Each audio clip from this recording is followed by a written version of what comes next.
pertama kali belajar di SD kelas awal sampai termimpi-mimpi karena takut Bapak Ibu. Itu kan adegannya. Tapi kalau saya pikir memang ada anak-anak SD yang macam itu takutnya karena tuntutannya udah tahu ngaco, udah tahu nulis, kakek langsung suruh baca, suruh nulis. Mereka merasa minder dan merasa takut. Makanya dia terbawa mimpi.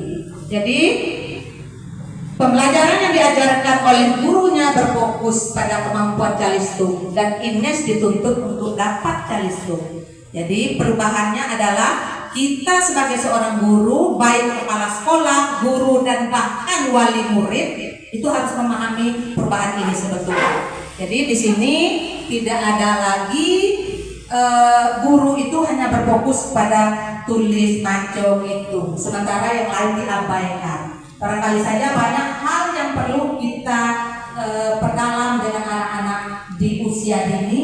Tidak hanya menulis, membaca, dan berhitung. Jadi ada pondasi-pondasi yang harus kita kuatkan dengan anak-anak yang berada di kelas awal.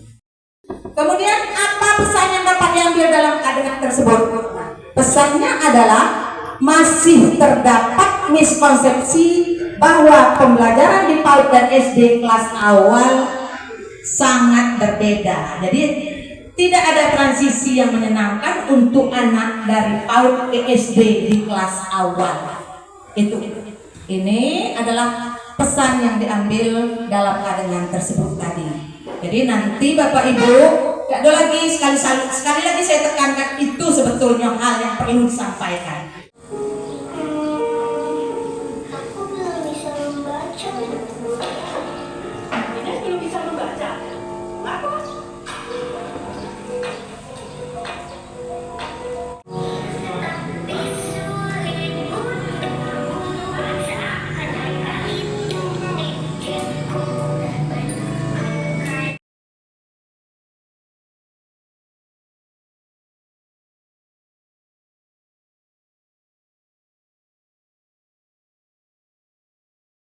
Dalam melaksanakan tugas. Jadi kematangan emosi yang cukup untuk berkegiatan di lingkungan. Jadi perilaku yang bisa kita amati masalah fondasi kematangan emosi ini. Jadi anak mengenali dan menghargai keberagaman teman-temannya. Jadi ada pula anak yang tidak mau menghargai, kadang-kadang ada yang sukunya lain yang membuat pertengkaran anak-anak. Orang Jawa, orang Medan, kan gitu. Nah, inilah yang perlu kita atasi agar tidak menjadi kadang-kadang apalagi dia kadang di dusun sama-sama keluarga nih. Ini kakak beradik lah. Sementara ada yang orang Medan yang itu sering tuh jadi masalah, itu sering tuh. Orang ini kayak gitu sering kayak gitu. Padahal itu yang harus kita putuskan, jangan sampai terjadi hal yang demikian.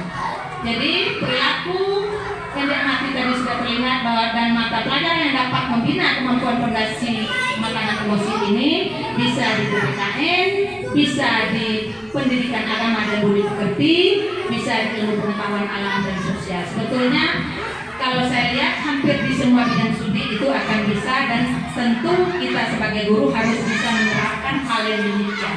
Walaupun tidak ada dicatat pelajaran seperti ini, perilaku seperti ini, kalau kita seorang guru setiap saat untuk tuntutan kita kepada anak didik kita harus berperilaku yang baik.